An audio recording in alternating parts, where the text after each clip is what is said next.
That's okay though. For being so young, you're very, very smart. That's fantastic. Yeah. So keep up the good work, man, and stay flat, okay? Okay, I'm a flat earther.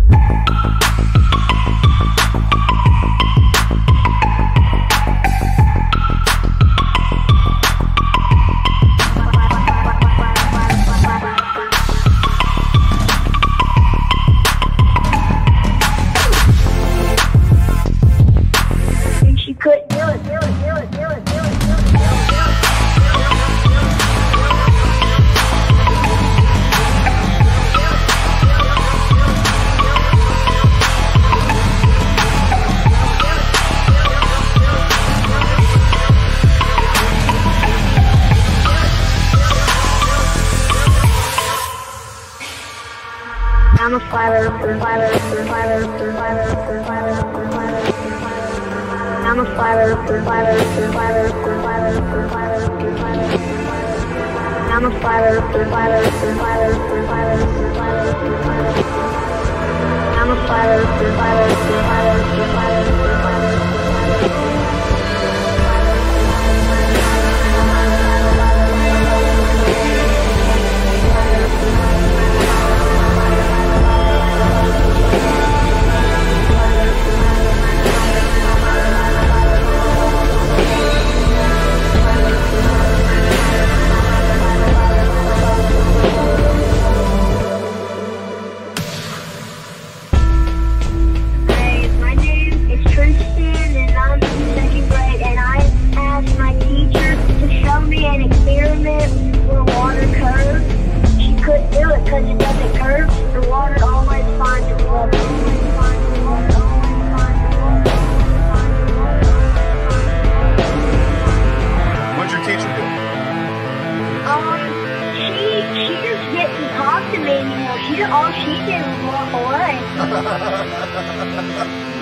I was like, what is this about? What?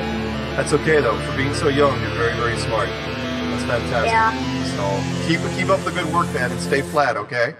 Okay, I'm a flat earther.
For sound bites. This is awesome.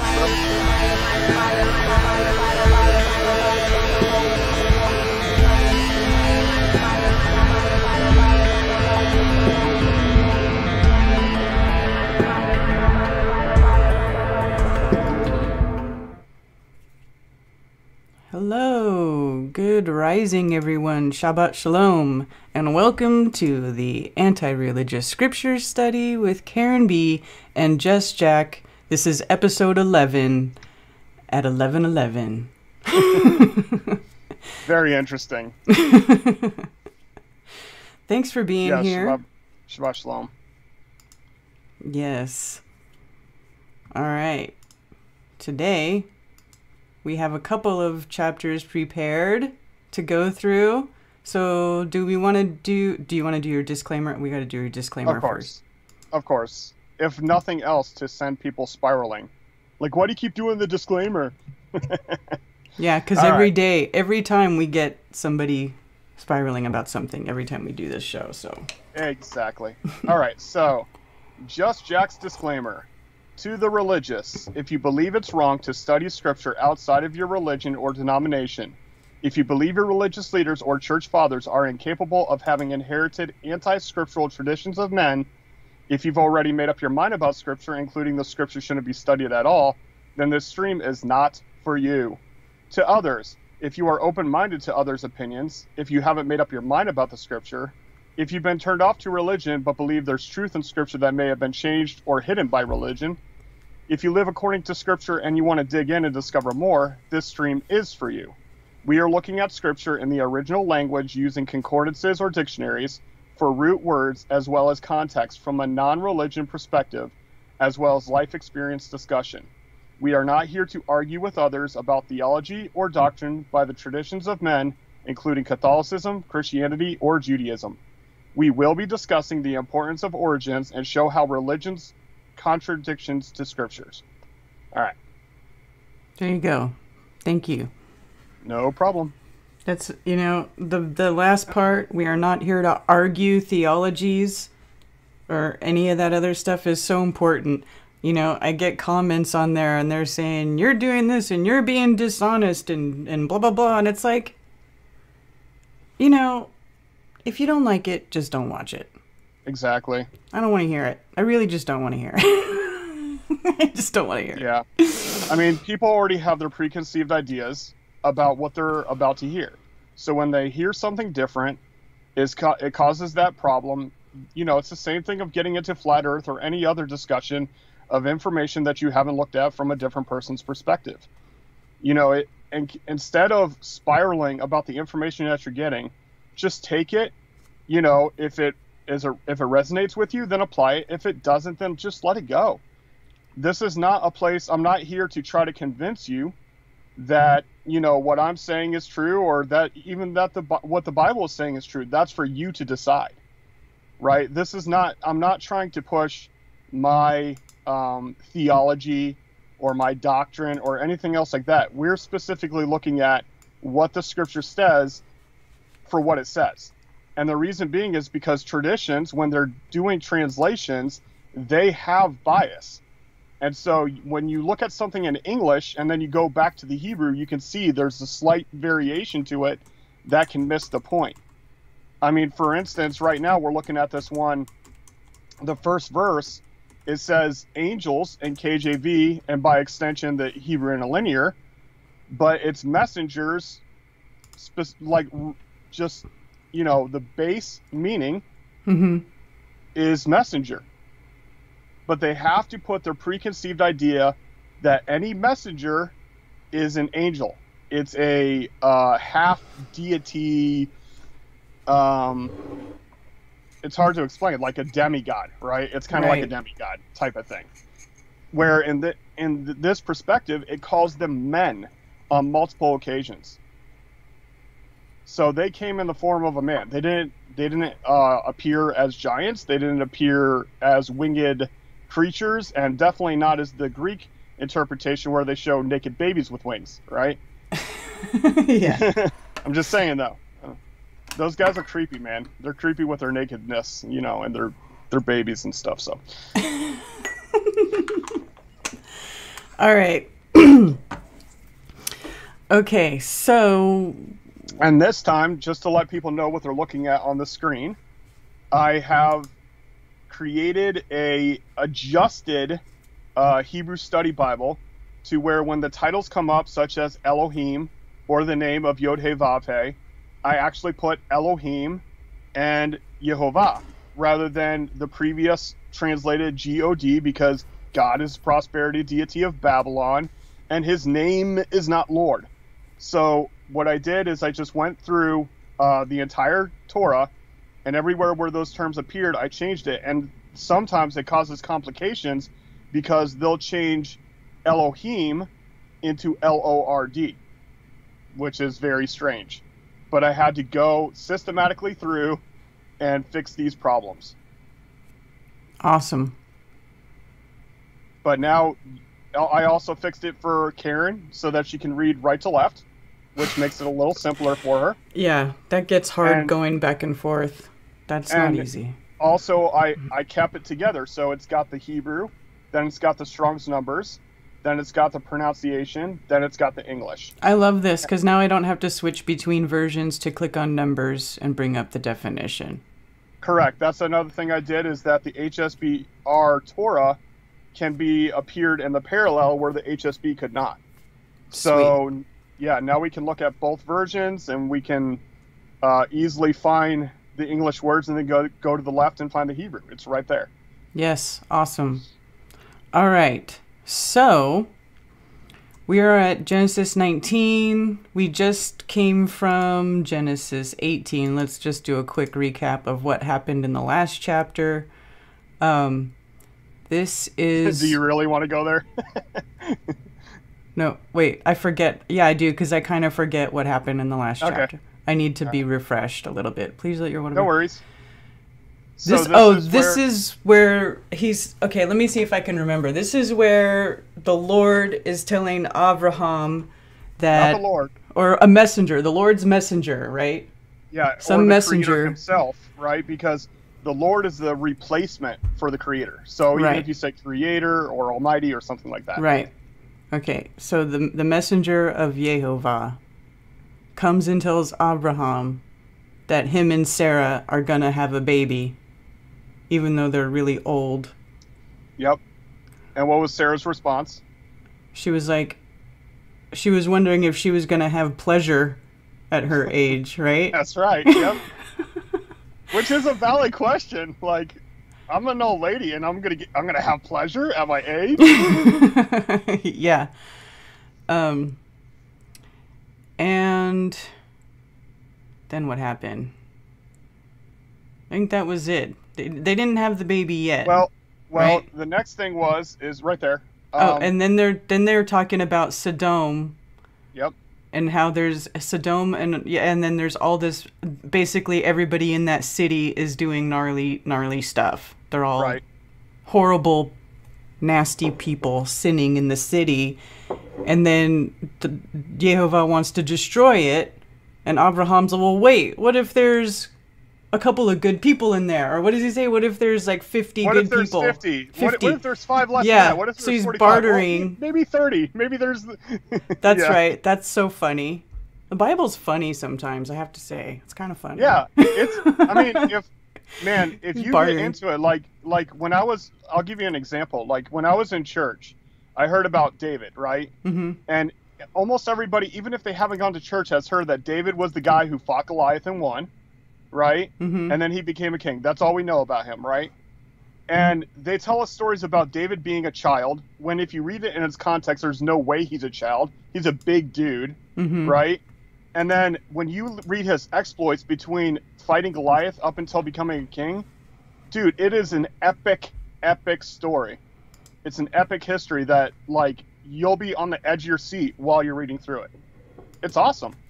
Robert Owen says Elohim is plural. Yes. Elohim is plural. El would be the singular, right? Correct. Yes. And it means a strong lead. So Elohim can be, the way that this is just Jack now.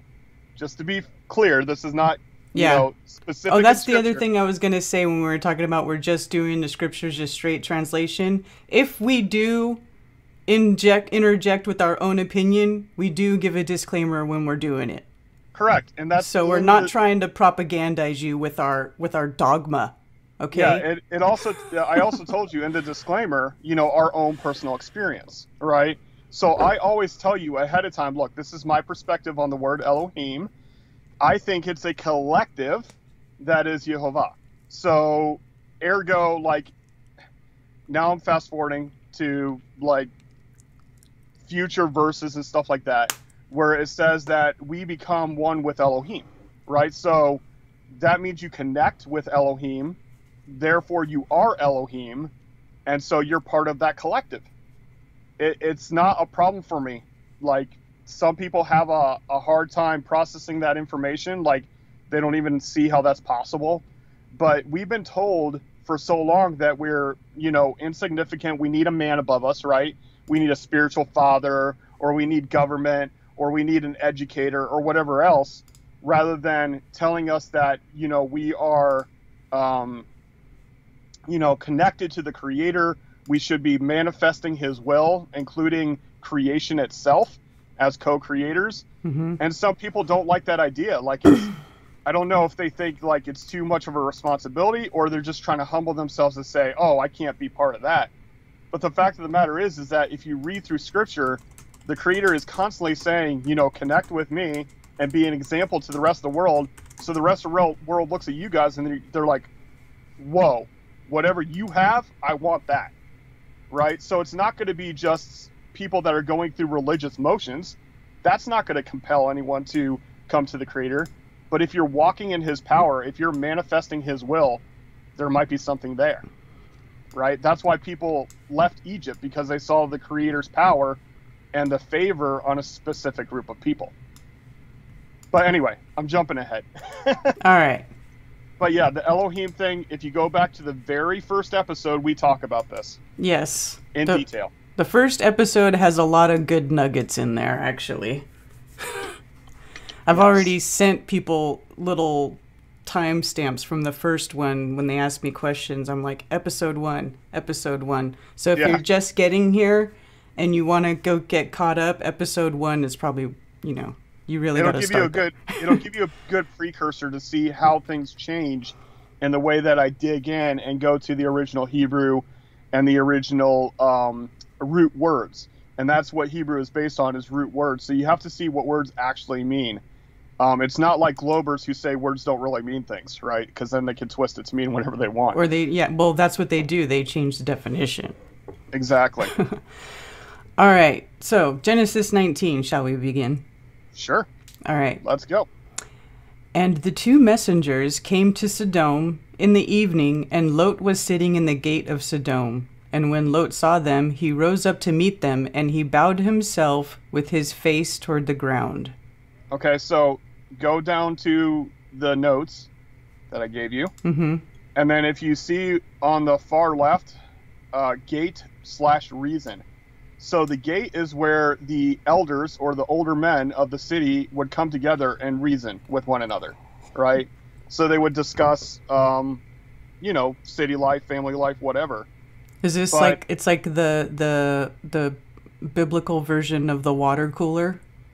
Yeah, that's a good analogy. Very good. And then the other thing is that it's not actually his face to the ground. It's more descriptive than that. If you go down to the bottom line there, it's his nose to the ground. Oh, nostril. So he's like face down. So he's like on the ground. Yeah. Okay. So something told him, like, it probably, this is my perspective now.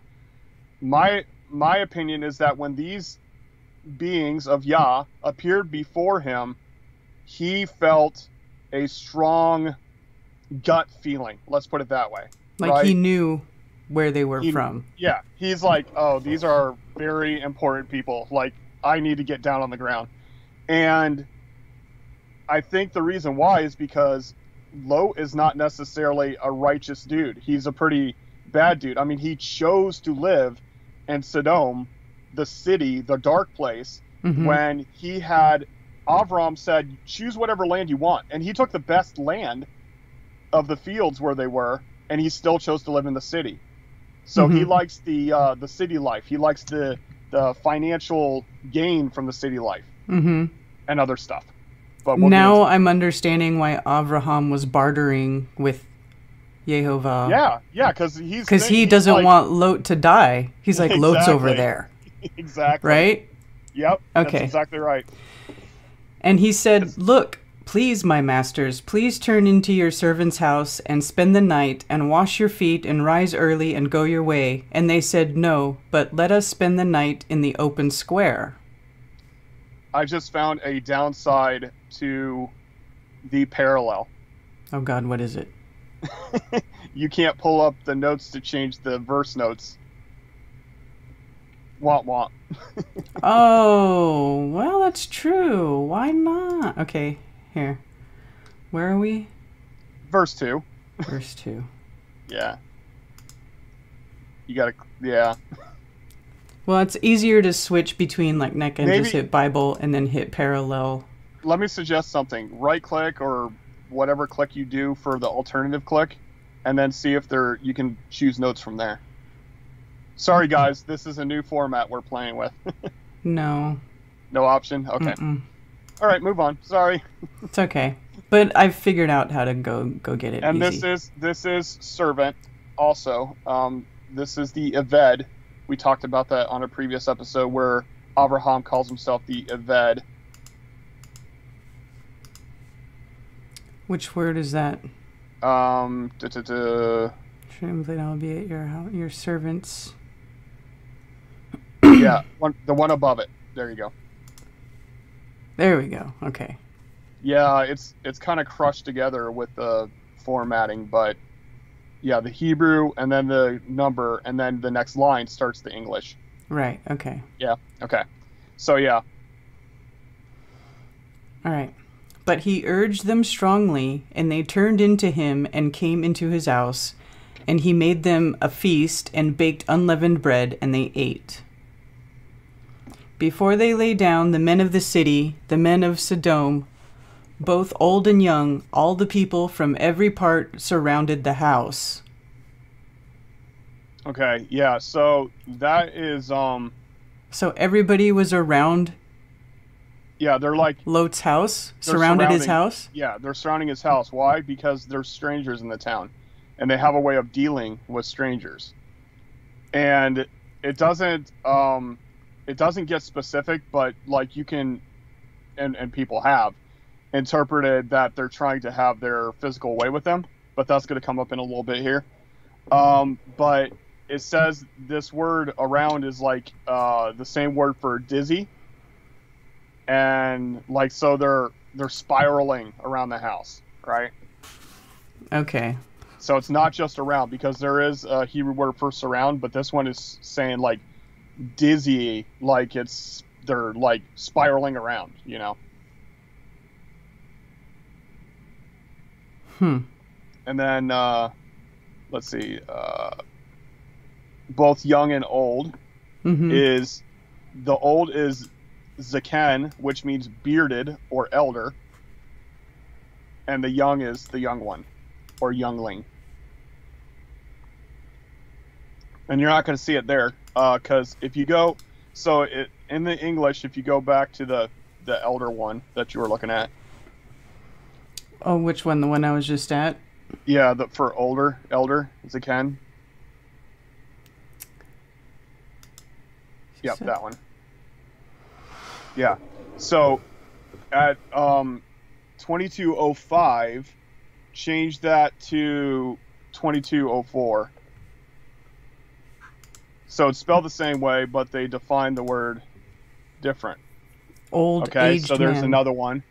Hold on one second. Let me get it up here myself, and I'll find exactly which one it is here.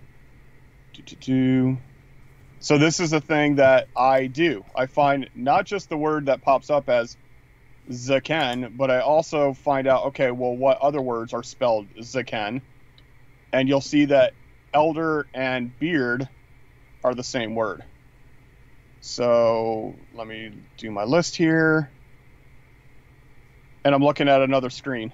So if you're wondering why I'm leaning out, I'm looking behind my laptop. All right. But I can scroll through them quickly. Okay, so the next one, 2206, and 2207, and 2208. So all of those are all Zaken, but the one for beard is 2206. Yeah, they are all the same word. Okay, cool. Yep. This is the kind of stuff that you have to like look at the root. But if you go to the ancient Hebrew, you're going to see them like all together in one spot, right? Because it's all based on the same root word. Mm-hmm. Okay. And they called to Lot and said to him, "Where are the men who came to you tonight? Bring them out to us and let us know them." Why is no in quotes? Because it's the biblical no. To know properly. In a great variety of senses. Yeah, in this specific sense, it's, like Adam knew Eve, right? And they brought forth Cain and Abel.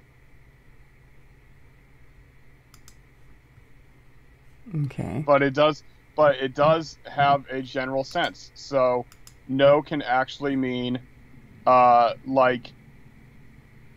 insight, right? Mm-hmm. So that kind of no as well. Because even the word can be translated as to see, like to have a vision, right? Mm-hmm. Like the one you're looking at right there. See, knowledge, on the L. Mm-hmm. And then to know why, right? They're all different terms of knowing. But in this sense, it's most likely in the physical sense. All right. It's kind of like, if you think about it this way, it's kind of like prison rules. Be acquainted with. So it looks like they're like, okay, these are strangers, and they're like, well, we want to know them, so they're not strangers, is what I'm getting from it. Like, we want to know them. Who is that? Or they want to know who they are, what their purpose is here, like everything. Well, that's the thing is like this knowing appears to be as in we want to, have our physical way with them to know them. Like, yes, it could be just know them, but if you read it in the context, it's like he's like, well, we'll read it. We'll read further. Okay. Because you'll see, like in the next verse and two, it's going to say like you're thinking to do evil, right? Okay. And that's why I said it's kind of like prison rules. Like someone new to the prison and they're like, ooh, fresh meat. Okay. You see what I'm saying? Okay, I see. Okay, so Lot went out to them through the doorway and shut the door behind him and said, "Please, my brothers, do not do evil." So there you go. And evil is what now? Evil is... What do you mean evil is what? Bad? Not functioning? Out of function? There you go. Dysfunctional, not functioning, right? Because Tov is functioning and Ra'ah is dysfunction or not functioning. All right. "Look, please, I have 2 daughters who have not known a man. Please let me bring them out to you, and do to them as you wish. Only do no deed to these men, because they have come under the shadow of my roof." Right. Wow, so he's giving up his daughters so they don't hurt these men? Yeah, so... To the mob? This is like a first cue to me that maybe Lot isn't such a good dude. I'm just saying, though. And then the roof is actually a beam. So under my beams, the beam's my roof. Mm-hmm. So, it says that I have 2 daughters who haven't known a man, and that's in the physical sense. Well, right, obviously, because they know men because they know their dad. Right. Right. They know men exist. Right. So, you can see kind of the influence of going on here. And he's like, well, there's obviously something very important to these dudes. Otherwise, he wouldn't have bowed down to them. And then now he's like, they're so important that I would sacrifice my daughter for them, which you're going to find out that these dudes are not okay with that idea. But they said, "Stand back." And they said, "This one came in to sojourn, and should he always judge? Now we are going to treat you worse than them." So they pressed down hard against the man Lot and came near to break down the door. Yeah, so they're not... They take him into custody. Sounds like they grab him, right? They're trying to, yeah. Yeah, they're like, stand back. Like, stay distance.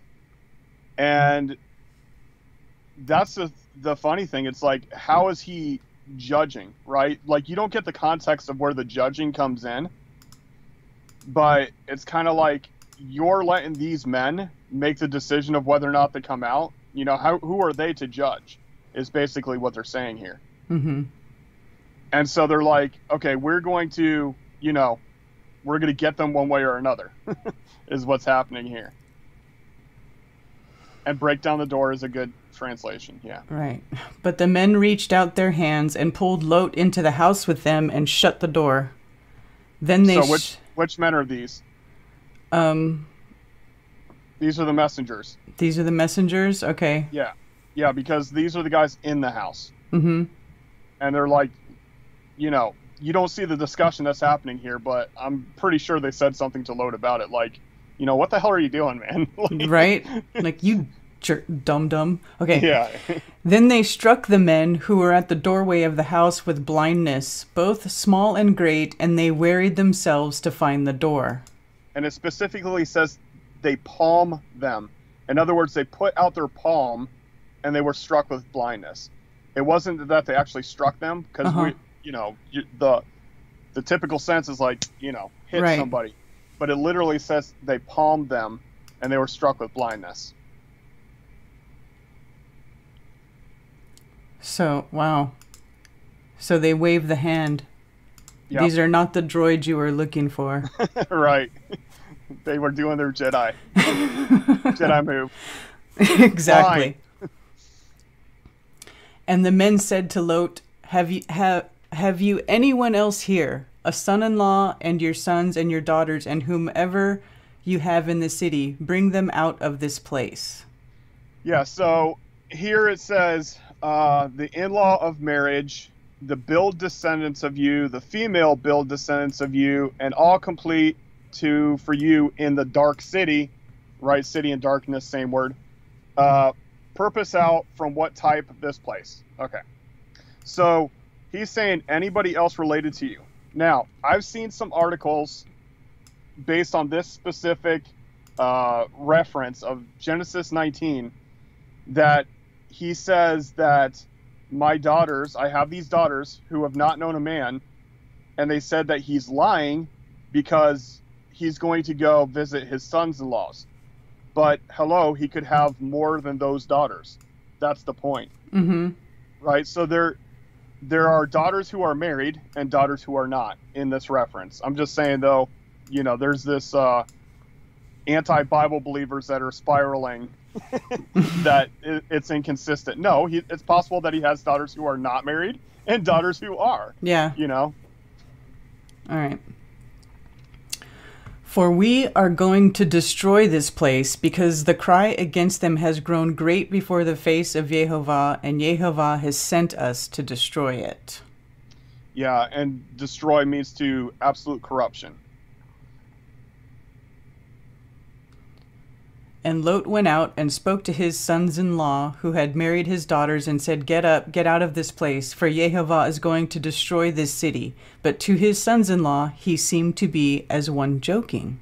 Right, so this is the term from play. So if you remember Sarah, you know, laughing about becoming pregnant or having pleasure, this is that same word, to laugh. So laugh doesn't just mean to laugh, it means to laugh and to play, to joke, to jest, you know. And even like if, can I say foreplay without sounding too vulgar? That's also the same word. Foreplay is also to play, to laugh. This word is zakak, which is, or tzakak, which is also yitzhak, yitzchak, which is Isaac.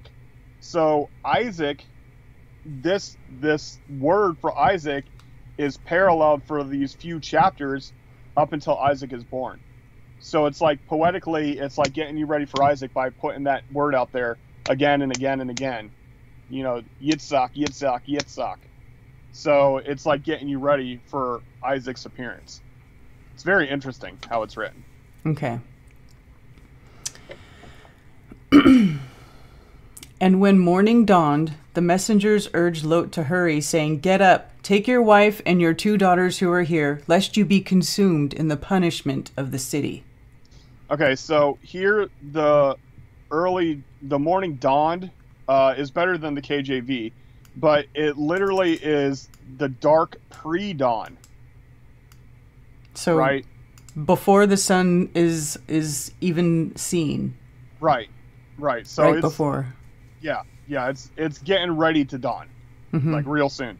But yeah, it's like super early, before the break of dawn. And I understand, like, you know, TS does a better job because it says the morning dawn, like it's as it's dawning. Mm-hmm. But the other one just said the morning. Mm-hmm. Yeah. So there is a difference there. There is. It's a specific time in the morning. It's before you can be seen by daylight. So he wants them to sneak out. Escaping. He wants them to sneak away. Exactly. They're not going in the light of the day, and this is before Boker, because Boker is the breaking of the light. So that's the light coming out. Mm-hmm. So this is pre-Boker. It doesn't matter to some, but I like the specifics. Well, I think it matters. Details matter. Yeah, they're trying to get out in dark. They're not. Right. It's not like they're waiting for sunlight. Right. And while he loitered, the men took hold of his hand and his wife's hand and the hands of his 2 daughters, Jehovah having compassion on him, and they brought him out and set him outside the city. Okay, so this dude, Lot, was not even leaving. They had to grab him. They had to snatch him up. Like, you need to leave. You're not getting this. This Mm-hmm. place is going to be brought down, and he's taken his time. He's in love with his possessions. Mm-hmm. And granted, some of it is his family, right? He wants to take his brother or his sons-in-laws with him, his daughters with him, but he's taking too long. Mm-hmm. And this is why Avraham, was like, even if there's like 10 people, could you save them? Because I guess he knows Lot pretty well. Yeah, exactly. And his family. Yeah. Right? Because if you remember, the reason that they had to split up the land is because they said that they got too many and there was a dissension in the ranks, so to speak, where they were just not coalescing. And it seems as though Lot's tribe was all about materialism and stuff like that. So Avraham was like giving him a chance, like, okay, you take the better part of the field if you want, right? Here's the 2 different, sets of the land. You pick what you want, and he took the best. Mm-hmm. Okay. Escape for your life. Do not look behind you, nor stay anywhere in the plain. Escape to the mountains, lest you be consumed. Right. And that's around the mountain. Mm-hmm. So remember I was telling you there's a different word for surround or around. That right there, it actually doesn't say, "Oh no, Adonai," because he's not talking to Yehovah. He's talking to the messengers. To the 2 messengers. That's right. Right. Okay, so that calamity overtake me and die. That Yes. and then on over here it says evil. Unless some is. evil. Yeah, and it's not just overtake me. It's fasten itself to me. Unless evil fastens itself to me and I die. It is evil. It is that dysfunction. Okay. It is that ra. Okay. Look, not please. Look, please. This city is near enough to flee to, and it is small. Please let me escape there. It is not a small matter, and let my life be saved. So he doesn't want to go to the wilderness. He wants to go to another city. Exactly. This dude has a pattern of stupidity here. So, and it's not just his life now. This is the nefesh. This is his life source, right?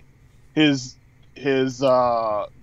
unseen existence, his soul, if you want to say it like that, right? And the reason that small is repeated here is because later, when the people of the city get wiped out, it's called the city Small.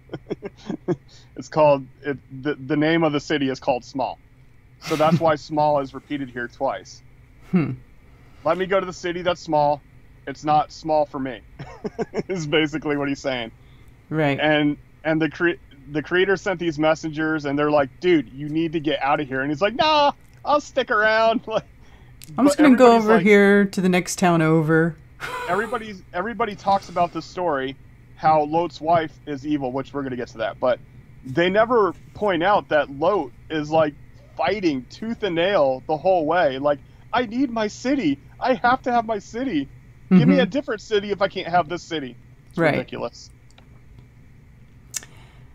And he said to him, look, I have favored you concerning this matter also, without overthrowing this city for which you have spoken. Hurry, escape there, for I am not able to do any deed until you arrive there. So the name of the city was called Soar. Soar? Which means small. Does it? Let me see. Place east of Jordan.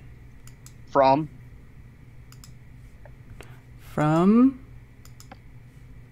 small. There you go. All right. Yeah, that's why it says therefore. So you got to wonder what's therefore, right? Therefore the name. And I'm talking about in the King James version, right? This one says so the name, but in King James version it says therefore the name of the city was called Soar. Okay. The sun had risen upon the earth when Lot entered Soar. And Jehovah rained sulfur and fire on Sodom and Amorah from Jehovah out of the heavens.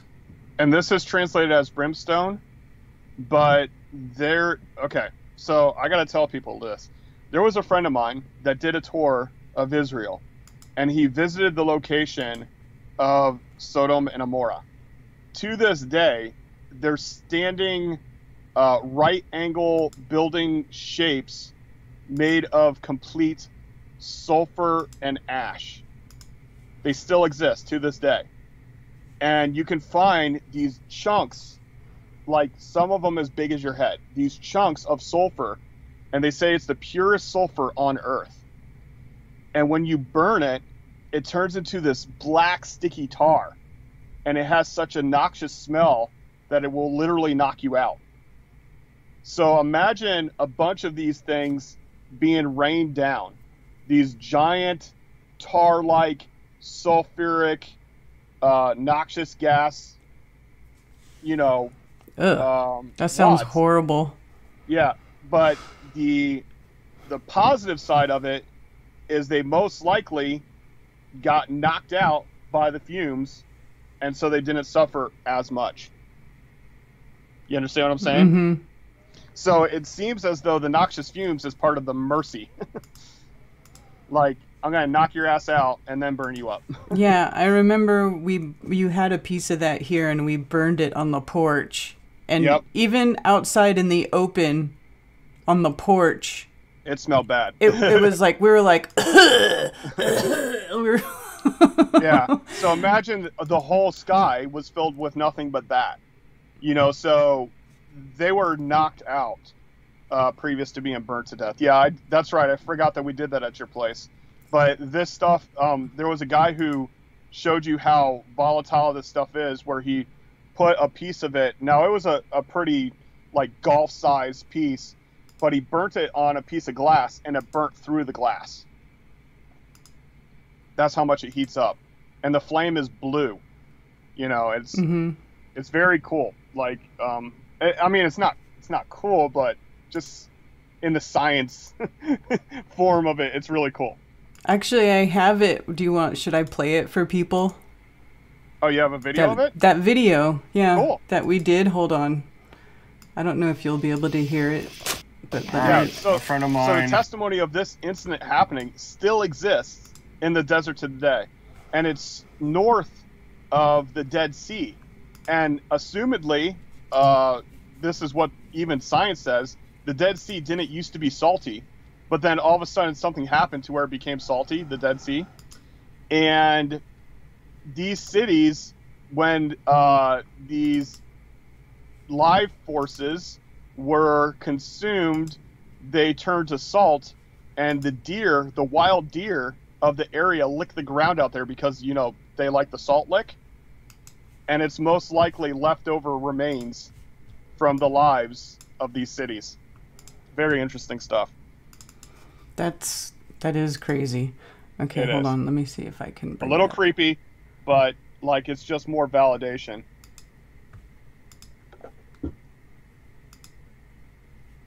Yeah, y'all should check out the real Sodom and Gomorrah. And it's not Gomorrah, it's Amora. Hold on, it's going in the wrong video, dang it. Hold on. Womp womp. I have to add a thing. Hold on one sec, you guys. I really want everybody to see this since we talked about it, because that stuff is gnarly. Yeah.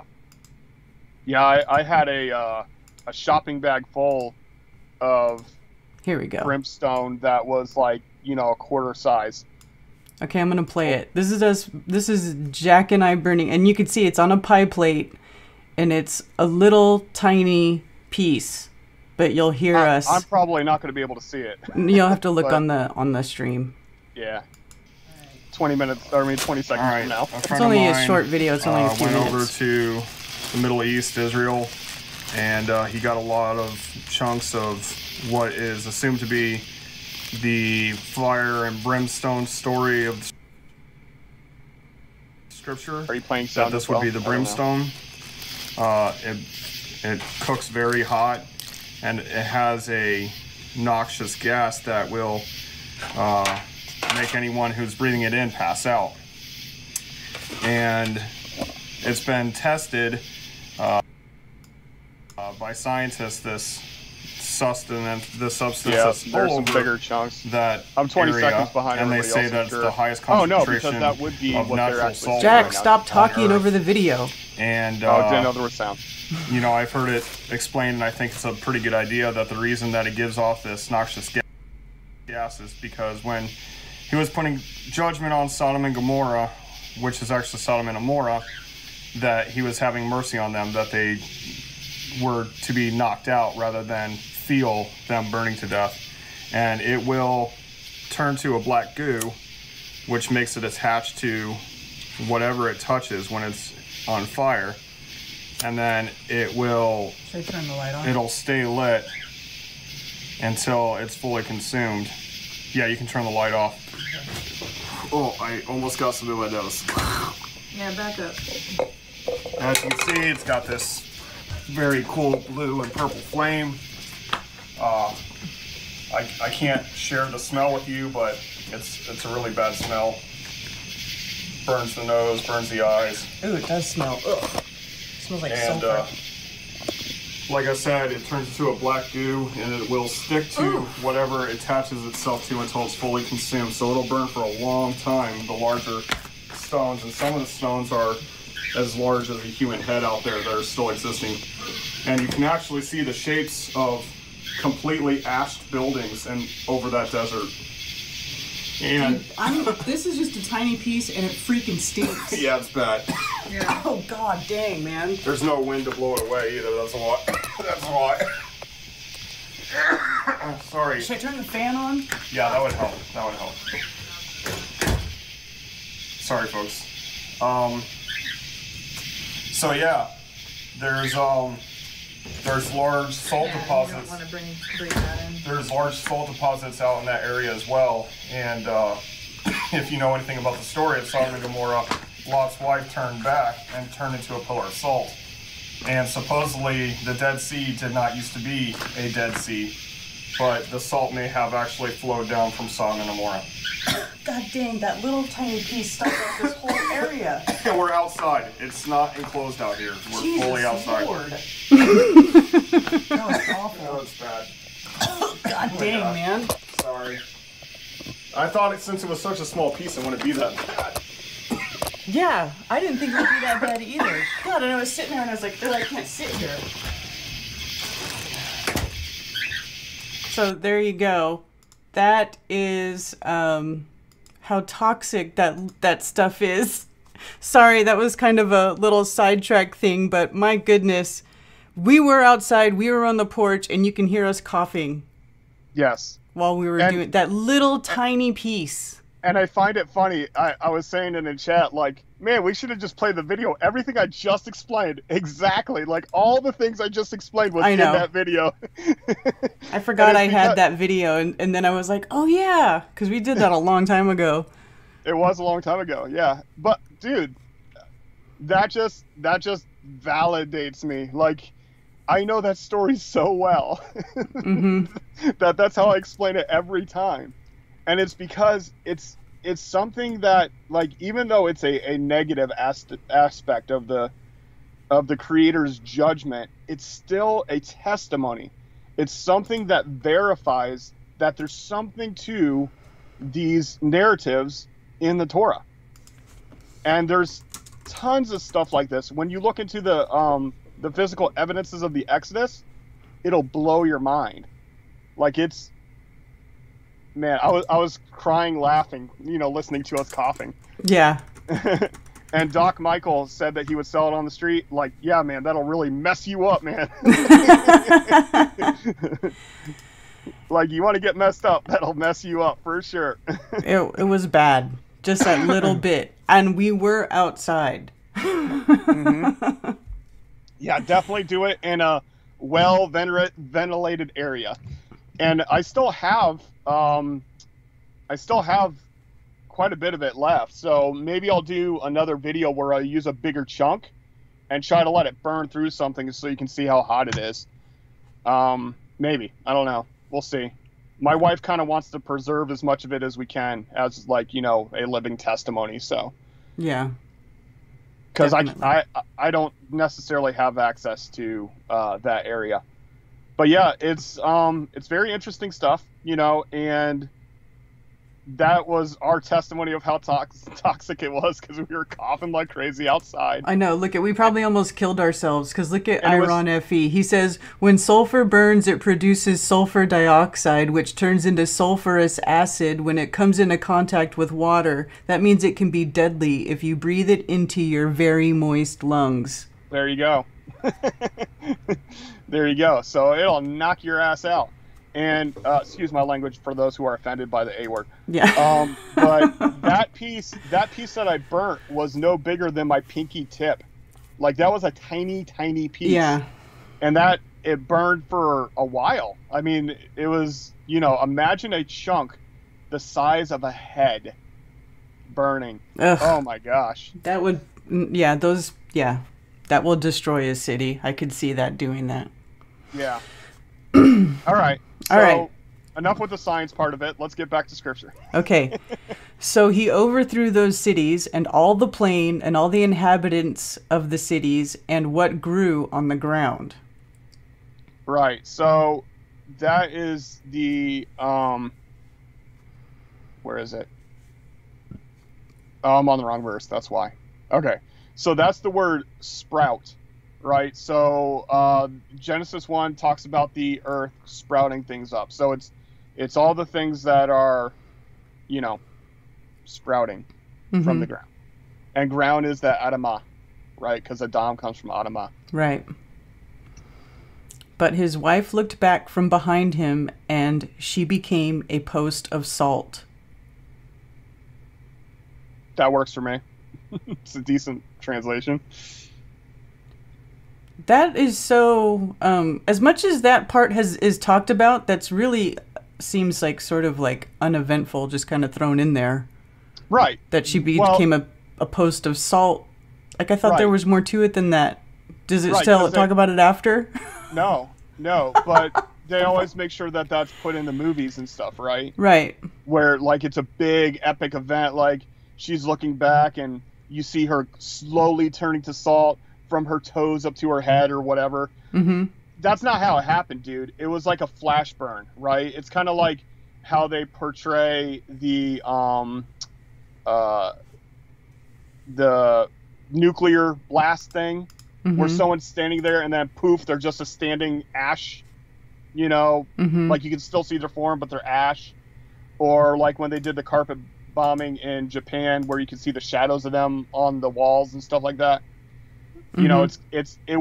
You're talking about these, this big downpour of raining sulfur that wiped them out. So she didn't. It's not just like she turned around and looked. Is the way that the movies portray it? No, she didn't want to leave the city, and she burnt up. I was wondering, but then it says, like here it says, under that word, right? Ha-ya, it says, break, cause, come to pass, continue, faint, fall, follow. Did she fall? No. Was it an accident? Haya means to exist. So that's the word become. Okay. So it came to pass, it became, she existed as. Okay. So it's the same as the meaning of the Creator's name, Haya Hoveh Yihye, which is that which does exist, did exist, will exist. So it's existence. So she existed a pillar of salt. And then look back, right? It's not just look, but it's also to. So I'm saying I don't think she just looked. It doesn't make sense that she just looked and turned to a pillar of salt. It says she looked for or expected. So in other words, she probably was like went back to try to get her stuff. She was looking for it, right? It's not that she just looked at it and then, like her husband was 6 inches away from her. She got burnt up, but he was fine because she turned around. That's like tilting the earth 23 degrees makes it a different, weather. It's like that. That's not what happened. She turned back. She was trying to go back. And it also says that she looked back from behind him. But if you look at it from the way they show it in the movie, like she was literally like inches behind him. She turned around. She turned to a pillar of salt, and he was fine. Right. That's totally not what happened here. That doesn't make any sense. Logic dictates, Yeah, it's absolutely. This is nothing like what I ever saw this story to be. That part of it, anyway. Like nothing. Right. And you can see that her husband was about to do the same. Like they literally had to drag him out of the city. Right. He was not a good dude. I'm just saying, though. People don't like when I talk about Bible characters and say they're not a good person. I don't know why. I mean, it's not. Why is that not possible? Humans are humans. I'm just saying, though. Right. Okay. And Avraham arose early in the morning and went to the place where he had stood before Yehovah. And rising early in the morning is to shoulder. So when you put your bag on your shoulder and you're ready to go. Okay. And he looked toward Sodom and Amorah, and toward all the land of the plain, and he looked and saw the smoke of the land which went up like the smoke of a furnace. Did he turn to salt? No, he did not. Did he look? He did. So. Yeah. Like, wait a second. How come he got to look? Right? This is a different look, though. This is not a turning back to expect or look to expect. Right. This is a lookout or window. It's the same word for window. You're just looking over the situation. You're not expecting anything. You're just turning around and looking. Mm-hmm. And it says, and he sees and looking here, or behold, rising a burning incense or smoke, the arets, like the burning incense smoke of a furnace. So, yeah, he turned around and he looked. He didn't turn to a pillar of salt. Context, people. This helps. Mm-hmm. All right. Thus it came to be, when Elohim destroyed the cities of the plain, that Elohim remembered Avraham and sent Lot out of the midst of the overthrow, when he overthrew the cities in which Lot had dwelt. Now, this word, the plain, that's not the word plain at all. And what did they say in their version? In the other version, it says cities. Cities of the plain. Cities of the plain. Okay, so what is it here? It's not plain. It's the round. A circle. Right. It's everything around the mountains, like all the cities around the mountains. So this is not the plain. The plain didn't burn up. but the cities did that were all around. Mm-hmm. Right? Mm-hmm. That's that word that I said that they could have used for surround, but they used dizzying instead. Yeah. So, you know, I know it doesn't matter to some people, but to me it does. It gives you a better picture. Like, you look that way, and you look that way, and you look that way, and all you see is burning cities. They're all around. Mm-hmm. So there was actually 5 cities that burnt, not just 2. But that's not spoken of here. It's spoken of in later verses, speaking back. So though the Sodom and Gomorrah were the main cities, the big cities, but there were also smaller cities, like the one he wanted to go to.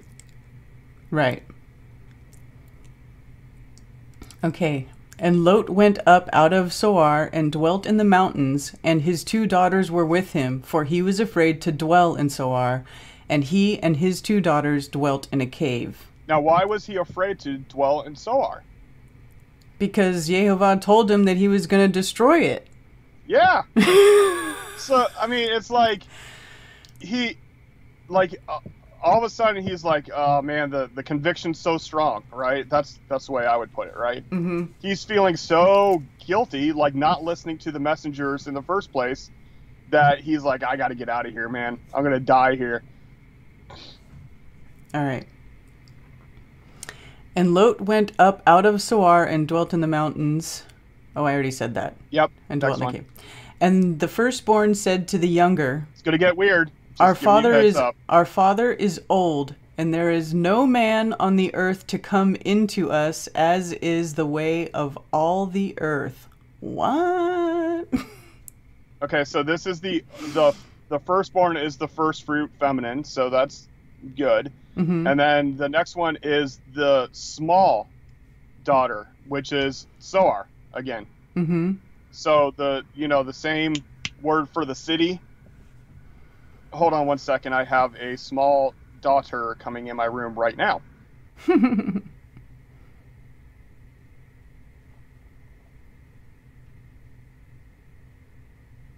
Into the younger.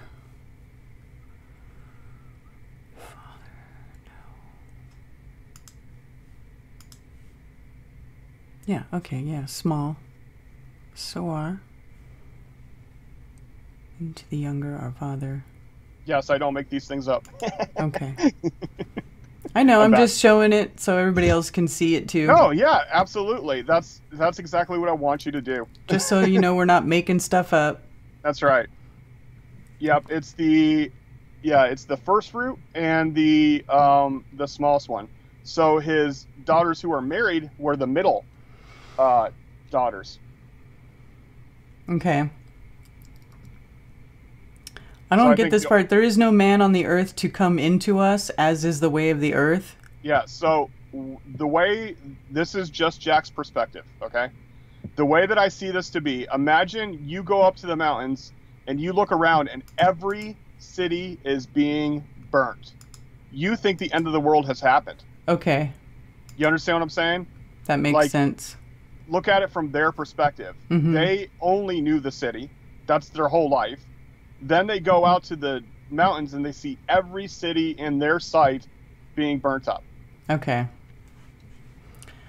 Come, let us make our father drink wine and lie with him so that we preserve the seed of our father. Oh, boy. Yep, I told you it's going to get weird. That is and weird. By the way, that's got to make you wonder how Lot raised his daughters. Right? Well, he was That about they to would even pimp them consider. out to the town. Exactly. Exactly. And again, people get mad at me when I say Lot was not a good dude, but everything tells me that he's not a good dude. And then his descendants later become the enemies of Israel. Because, imagine being born of a daughter and father, right? And you grow up knowing that's your lineage. And the depravity of that, of those children become a major problem later, which we're going to read, definitely in the next few chapters here. Okay. So. So they made their father drink wine that night, and the firstborn went in and lay with her father, and he was not aware of it when she lay down or when she arose. So they got him blacked out drunk. Yep.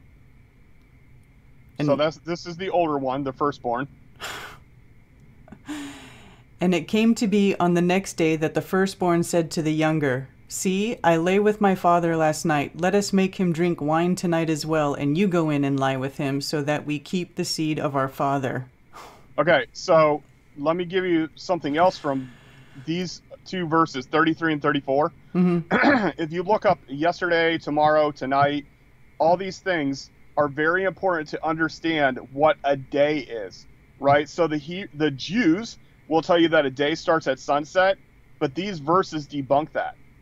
Because when she talks about tomorrow and yesterday and all these other things, they only work if the night is part of the day.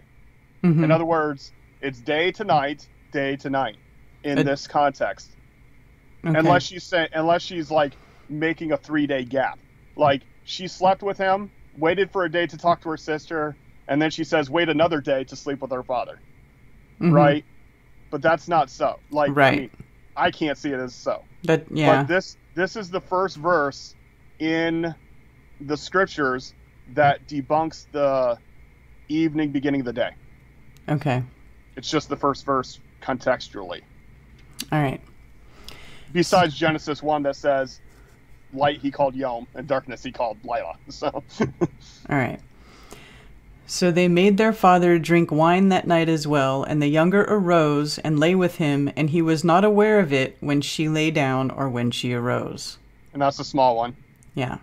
Thus both the daughters of Lot became pregnant by their father. What? That's crazy. And the first... And pregnant, again, is the same word as mountain or hill. Right. But it says, and they mountain, the two of them, with descendants to Lot, from father of them. So they mountain. Right.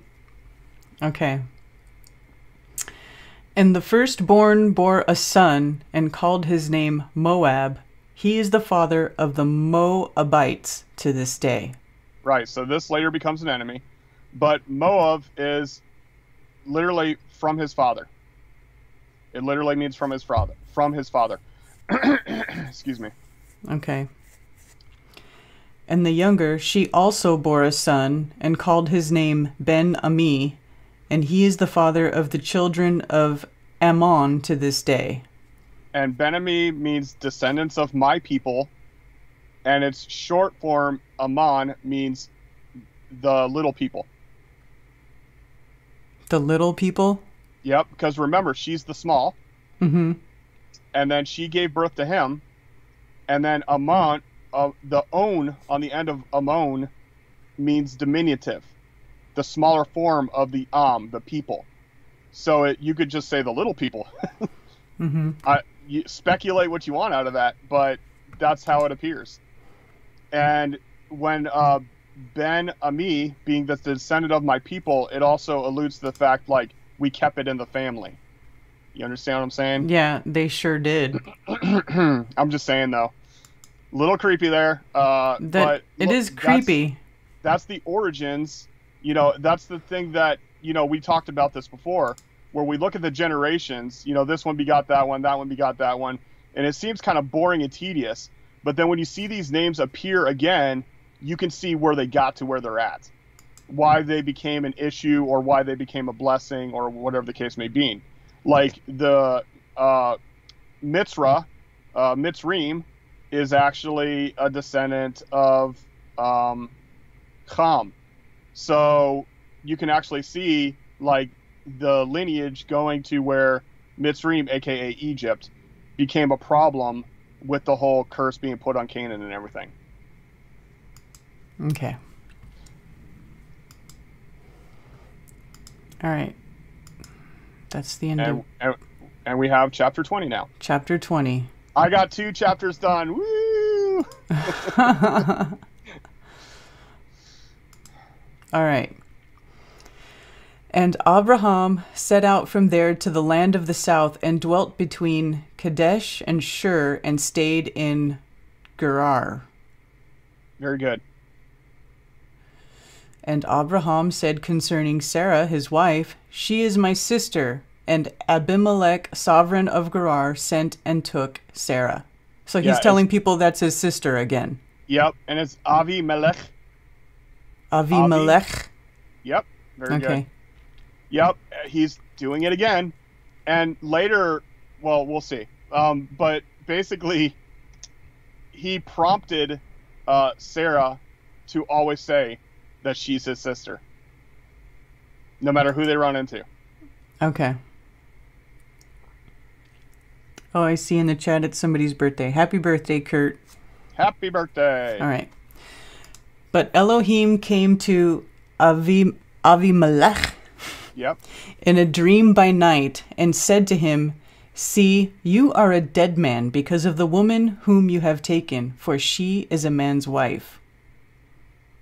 Whoa. Yep, and this is not just a man's wife. She is a master of her master, is what it actually says, or lord of her lord. What does that mean?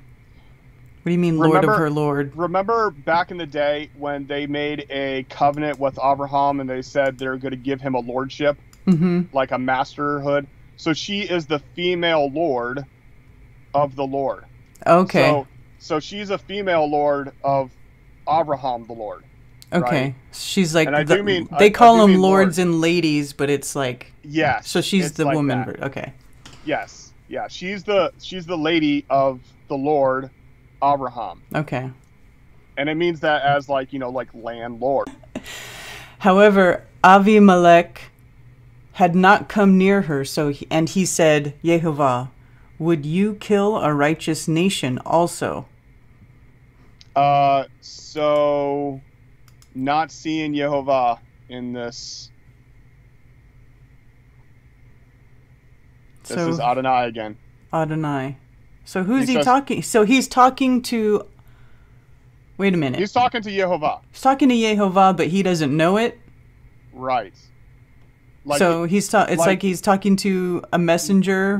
My master, whoever it is that's speaking to me in a dream by night. Okay. Right. But it says it's Elohim, right? Mm-hmm. That comes to Avimelech. Yeah. Now Avimelech was probably doing, he probably had a lot of deities. He's not like, Abraham was the first one to set apart that says only one deity, and that's the creator. Mm-hmm. Avimelech had multiple deities, so when he hears a message from a deity, he doesn't necessarily know which one. So it just says my Lord. But again, this is where they take the liberties of translation.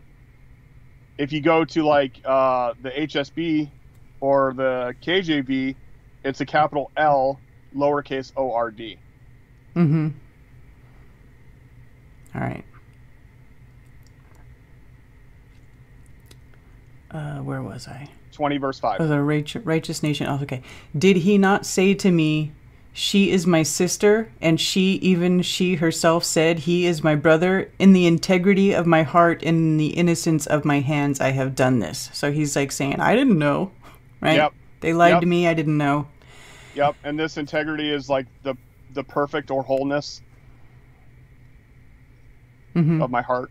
Okay. And heart is what? Heart is, I don't know. Intent. I don't remember. Intent. Okay. Right. It's not the muscle pumping blood. Right. It is yes it is, but that's where they say the intent comes from. Right.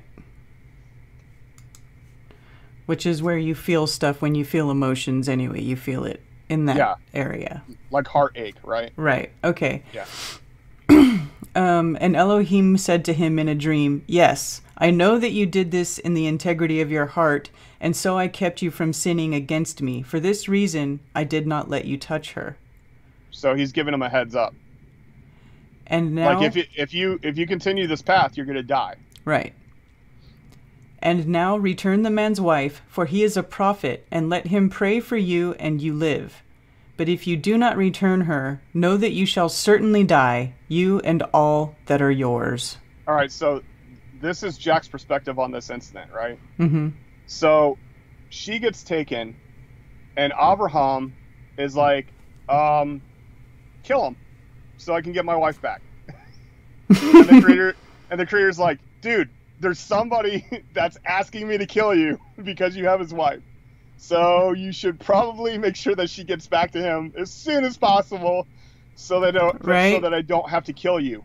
And especially I'm gonna allow Avraham to request for me not to kill you when you return his wife. Right. So he's telling this guy, look, me and Avraham, we're tight. Exactly. And I was going to take you out for him. Exactly. That's funny. That's exactly right. Okay. So Avimelech rose early in the morning and called all his servants and spoke all these words in their hearing, and the men were greatly frightened. And Avimelech called Avraham and said to him, what have you done to us? In what have I sinned against you, that you brought on me and on my reign a great sin? You have done matters to me that should not be done. Yeah, what guilt do I have of you? Right. The guilt that has been magnified. Like, what did I do to you? Yeah, exactly. And then this is when it says Avimelech called Avraham. I don't think that he used a cell phone. Right. Now, there's two things that could have happened here. Most likely, he sent a messenger on his behalf, right? Like, they come in the name of the king, right. Ergo, they are the king. Right. The other method is that it was not by any physical means. Just saying, that's another possibility. What are you saying? Like, mind speak? Well, yeah, maybe. I'm just saying, you know, there's stuff, there's things, you know. Yeah. We don't know everything. Well. And I've seen, you know, I've had experiences where I've communicated without speaking, so I'm just saying. Mm-hmm. It's a possibility. Or maybe Antiquitech. Who knows? Maybe he did have a cell phone. Who knows? We don't really have... Could have used a telegraph. Right. Mm-hmm. Right. So, I mean, we have no idea really how Avimelech was speaking to Abraham. Right. And yes, it is a lot of speculation, folks, but I'm saying it's not a horrible matter to entertain these ideas when we found out so much we've been lied to. Exactly. And how much information they had and how smart they were with their buildings and their perfect by laser testing flat walls. I mean, it's like, it's insanity when you see how much ability they had. So maybe this is an instance, you know, he can obviously hear from the creator, so he's obviously tapped into something. Mm-hmm. You know, so I'm just saying. Yeah. Okay. And Avimelech said to Abraham, what did you have in view that you have done this matter? Yeah, and that's a very it's a very confusing translation, and I think they did their best, but it's and he speak Avimelech toward Abraham, what see of you? Because do make of you do action to the word this. Like what did you see to make this word is basically what it says. That's what I would have put. So he's like, what are you seeing? Like, where are you coming from? Yeah, to make this word. And this word is because what? He was praying against Avimelech. So his word was putting a death sentence on him. Mm-hmm. Okay. And Abraham said, only because I said to myself, the fear of Elohim is not in this place, and they shall kill me for the sake of my wife. The production of being thrown back for Elohim is not in this place. And they will trample and kill me on this word of my wife. So it was just another place where he knew that they would kill him to take her. Yeah, he knows the pattern of the cities. Right. I mean, look at what happened in Lot's situation. You know, there's always this, like, oh, new people, haha, fresh meat. And, you know, because of how blessed Avraham was, his wife probably was ordained with gold to the max. Like, she was probably pretty done up, you know. Mm-hmm. Okay. And yet she is truly my sister. She is the daughter of my father, but not the daughter of my mother, and she became my wife. Right. And it came to be when Elohim caused me to wander from my father's house that I said to her, "This is your loving commitment that you should do for me. In every place, wherever we go, say of me, he is my brother." So this is an agreement that they have ahead of time. Like, whenever, if somebody tries to, like, take you, rather than them kill you because you're my wife, say you're my sister, and then, you know, this has happened twice now. So now he's like, well, I got it in tight with the Creator, so I'll just say, you know, hey, my wife's been taken, take them out. Right. Then Avimelech took sheep and cattle and male and female servants and gave them to Avraham, and he returned Sarah, his wife, to him. Right. And Abimelech said, "See, my land is before you. Dwell wherever it is good in your eyes." So he has just been made a lord over more land again. Right. You see how he's getting all this land.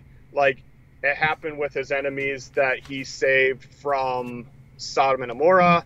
It happened with the, oh my gosh, I forget the family's name now. But anyways, it's happened on a few occasions now where he gets more income and more property, and it's based on a half-truth that she's his sister. You know, it's interesting. Yeah. Okay. Then Avimelech took the sheep. Okay, so that. Then Avimelech said, "See, my land is before you. Dwell wherever it is good in your eyes." And Sarah, he said, "See, I have given your brother 1,000 pieces of silver.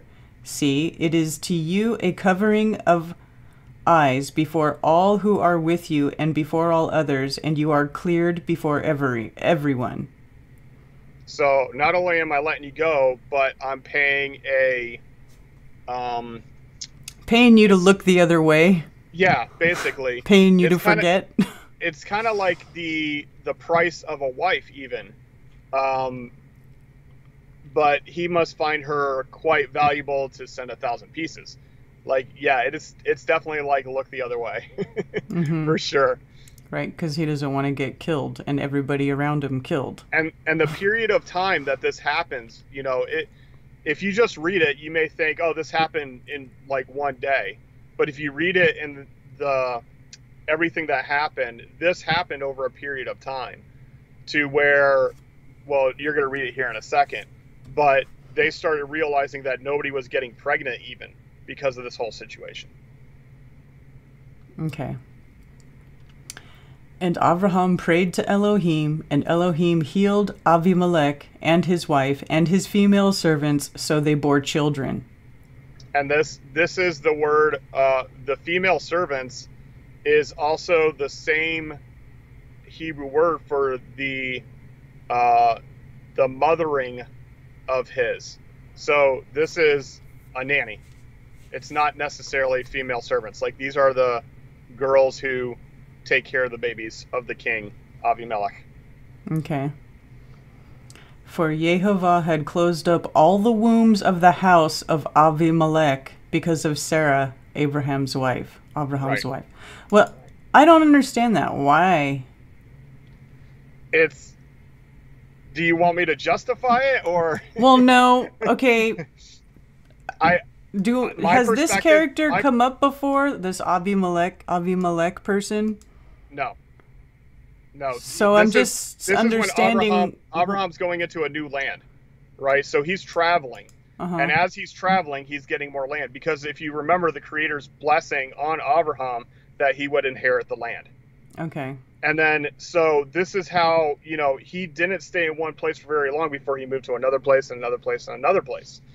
And then when he has to deal with the neighboring cities and the way that they do, like culturally, they don't want foreigners in the land. So they would, just like any other war, rape and pillage and all those other things, right? Mm-hmm. So this is a pattern that he does. And this, like I said, this happened over a period of time. Imagine just, for the sake of perspective, right? Avimelech, being a king, probably had a fleet of horse riders, Mm-hmm. right? So this is not like, once his wife was taken, he just walked a couple of yards across the yard and got his wife back, right? Mm-hmm. They're probably a distance away to where Avraham, like, I don't know where they are, I don't know what they're doing, and he's just praying to the Creator, like, you need to wipe these people out. They took my wife. And over that period of time, the Creator's like telling Avimelech, like, you need to get a hold of Avraham, who talks with me on the regular, and you need to get on his good side. And so when he does this, then it appears that there was a curse put on his house to where the women couldn't bear children. But for me, it's like, if he was to wipe out Avimelech, right? Because he had a choice. And people think, there's some people who believe that we don't have a choice. We already are predestined for blah, blah, blah, right? Mm-hmm. But I see it in scriptures as there's always a choice. And Right. had Avimelech not given over to Abraham, then that would have meant not only he would have been destroyed, but a whole nother generation of children that were born during that time would have been destroyed. So the father stopped up their wombs, so to speak, so that there was no more casualties. So to speak. Okay. That's my perspective on it. I mean, that's not, it doesn't say that specifically, but that's the way that I visualize it. Let's put it that way. So, okay. Well, I'm kind of thinking now that maybe it's like Yehovah did that while Sarah was with Avimelech, Yes. to keep him from touching her. Exactly. He just yes. shut down everybody's libido. Yep. He said, nobody wants to make whoopee. That's right. That's how I see it as well. Exactly. Okay. And by that, he's sparing future lives as well. Now, when Avimelech repented, which means not saying he's sorry, but when he turned back from his plan, then he was blessed. Yeah. Then his family was having babies again, so it's a different concept from, Western mentality and all this jazz. But I got to tell you, it seems to me like, even though Avimelech may not have been a Jehovah only worshiper, it seems like Avimelech still had some kind of a connection to Jehovah, to where he was trying to spare him. Mm-hmm. That he warned him, like, I have mercy on you. I see that you're innocent. I see that you're a good dude, so to speak. And so, I'm trying to spare you. Talk to my servant Avraham, and he'll pray, and I'll listen, because Mm-hmm. we got that connection, right? We're tight Yeah. like that. So, I mean, and that's what I think, in this case, I would say that Avraham is of Elohim. So he's part of Elohim, Mm-hmm. because he's fully connected with the Creator. Yeah. Cool. Yes, I agreed. Fired for truth. The incremental consequences kept trying to get Pharaoh to change his mind, but he knew he wouldn't.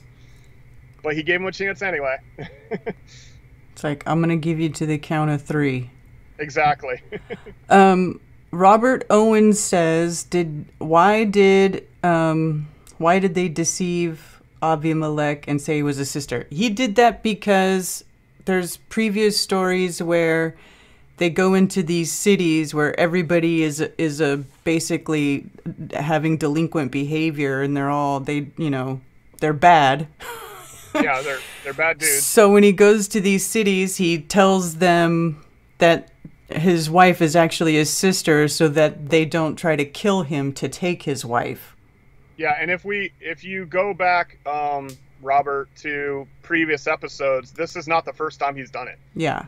This is the second time he's done it. He did the same thing in Egypt. And the thing is like, again, it's a cultural disconnect that we don't understand these things. But if you go over to some, even some places in the Middle East, like if you are traveling through and you're not part of the group, bad stuff's going to happen to you. Yeah. And you see that definitely when there's big wars going on, right? Even though this side says we're the good guys and the other guys say we're the good guys, when it comes to war, all of a sudden all bets are off. People are pillaging and raping and killing, and not just killing other soldiers, but killing innocents, right? Right. And that's just a fuller extension of the whole city mentality. And if you don't want to think about it in physical terms, you can think about it in mental and spiritual terms. In cities, it is a dog-eat-dog scenario, right? I need to get mine. Yeah. All these people are my enemies. They're rat race. It's very rat racy. That's why I don't like living in cities anymore. And when I was part of a company, and some people may recognize it by the description of it, but I was working for this company that your family are your customers, right? Everybody's a customer. And if they don't purchase from you, then they're stealing food out of your children's mouths. That's how you should look at it. And that's like an insanity. Like, if you don't give me mine, then you're going to get yours. You know, it's horrible, but that's a lot of how the materialistic world works. And so it was more intensified back then because they didn't have the same kind of structure as we do today. But, you know, they're turning, you know, evil into good in the current structure. It's getting that way anyway. You know, justified theft, justified sexual immorality, justified, you know. Well, we see murder. all kinds of things that are bad being called good and good things being called bad. There's almost a complete inversion.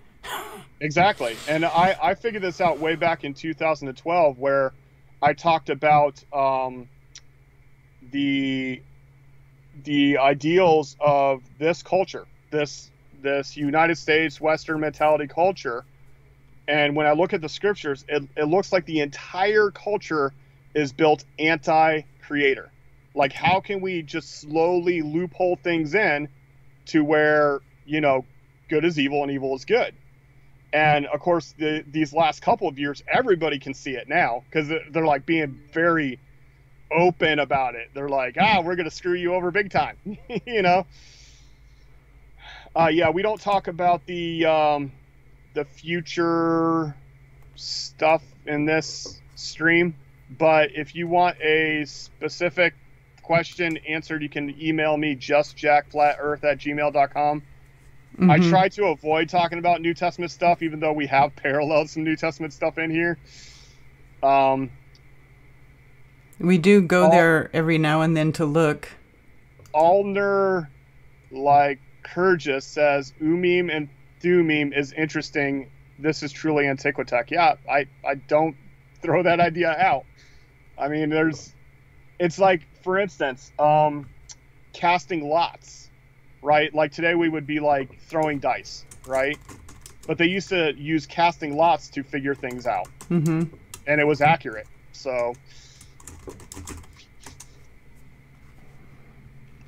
yeah. Oh, you have a thunderstorm, Cammie? It's not raining here. She's only half an hour away from me. I know. You should be getting dumped on too, but you know, that's how it is here. I've literally been standing in rain and looking at an area where there is no rain across the street. Like, it's bizarre how rain works around here. Yeah, I've seen it where it's like raining across the street, and I'm just sitting there looking at it. Or it'll rain and the sun is out. It'll be like sunny and there's rain coming down. Yeah. Where's it coming from? the whole idea of rain itself is a mystery to me. It's a true mystery to me. It is so the cloud gets heavy with water vapor changing into water, but how come it just doesn't dump all the water at once? How come it's always like drop, drop, drop, drop, drop, drop, drop? Why isn't it just like goosh and then cloud gone? Ever. It's never like that. Although if it was like that, that would be bad. Finally, that is saying the same thing. I am finally someone that is saying the same thing. I am Lord equals Jehovah or YHVH and God, Elohim, God. Yeah, so the problem with God is there's a prosperity deity named God, and it's H 1408 to 1410, I believe it is. Where it doesn't. It up? Yeah, sure. Yeah, I think it's 1408, H 1408. Yep, there it is. God, the fortune, Babylonian deity, and they go to 1409.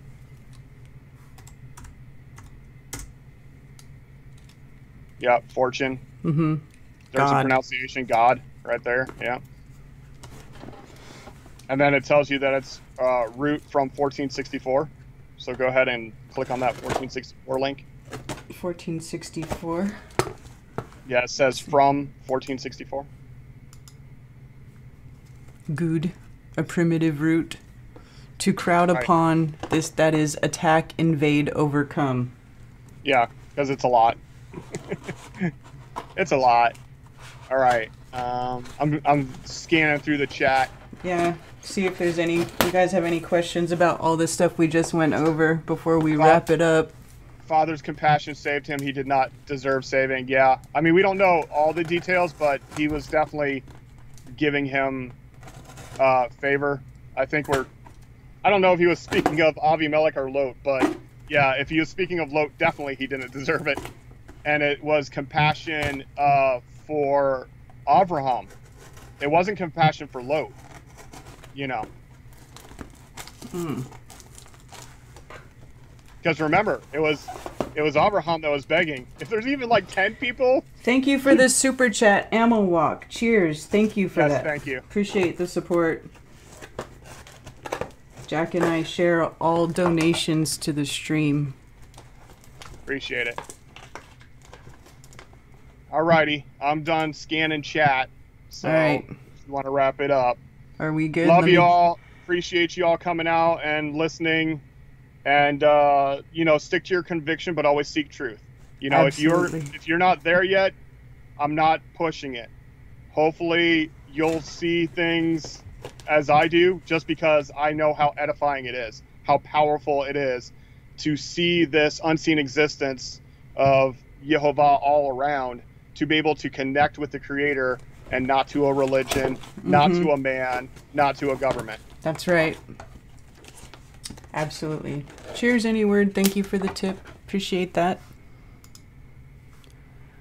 All right. Okay, you guys, I think that's it. That wraps up episode 11 of the Anti-Religious Scriptures study. Thank you all for being... Yes, the earth is still flat. Thank you for being here. Thanks for participating in chat and being with us every weekend, and appreciate it. Shabbat Shalom. Shabbat Shalom.